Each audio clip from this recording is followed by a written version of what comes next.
നമസ്കാരം. ചൈനയെ ഇറാനെതിരെ തിരിച്ചുവിട്ട് ട്രംപ്. ഇറാൻ ഇനി ആയുധം നൽകില്ല എന്ന് ചൈന. ഇറാൻ ആയുധങ്ങൾ നൽകുന്നത് അവസാനിപ്പിക്കുവാൻ ഷീ ജിൻപിങ് സമ്മതിച്ചതായിട്ട് ട്രംപ് പറയുന്നു. നുണയാണോ എന്ന് എനിക്കറിയില്ല കേട്ടോ. ചൈനയെ ഇറാനെതിരെ യുദ്ധം ചെയ്യാൻ പ്രേരിപ്പിച്ചിരിക്കുകയാണ് ഇപ്പോൾ ട്രംപ്. ലോകത്തെ മുൾമുനയിൽ നിർത്തിയ ഹോർമോസ് കടലിടുക്കിലെ പ്രതിസന്ധിക്ക് അപ്രതീക്ഷിതമായിട്ടുള്ള പരിഹാരവുമായിട്ട് US പ്രസിഡന്റ് ഡൊണാൾഡ് ട്രംപ് എത്തുന്നു എന്നാണ് പറയപ്പെടുന്നത്. ഹോർമുസ് കടലിടുക്കിനി മുതൽ സ്ഥിരമായിട്ട് തുറന്നിടുമെന്ന് പ്രഖ്യാപിച്ചുകൊണ്ട് ട്രംപ് എത്തുന്നു. ചൈനീസ് പ്രസിഡന്റ് ഷീ ജിൻപിങ്ങുമായിട്ട് നടത്തിയ രഹസ്യ ചർച്ചകൾ വിജയിച്ചതായിട്ട് വെളിപ്പെടുത്തുന്നു.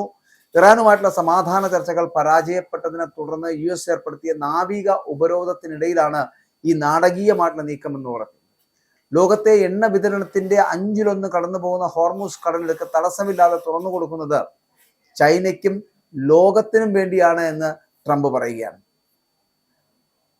ഇവിടെ ഇറാന് ആയുധങ്ങൾ നൽകുന്നത് അവസാനിപ്പിക്കുവാൻ ഷീ ജിൻപിങ് സമ്മതിച്ചതായിട്ടും വരാനിരിക്കുന്ന കൂടിക്കാഴ്ചയിൽ, അതായത് ചൈനയും അമേരിക്കയും തമ്മിൽ നടക്കുന്ന കൂടിക്കാഴ്ചയിൽ, അല്ലെങ്കിൽ ട്രംപും ഷീ ജിൻപിങ്ങും തമ്മിൽ നടക്കുന്ന കൂടിക്കാഴ്ചയിൽ ഷീ ജിൻപിങ് തന്നെ വാനോളം പുകഴ്ത്തുമെന്നാണ് ട്രംപ് അവകാശപ്പെടുന്നത്. അപ്പോൾ ഇതോടെ ആഗോളതലത്തിൽ എണ്ണവില കുറയുമെന്നൊക്കെയുള്ള പ്രതീക്ഷകളുണ്ട്.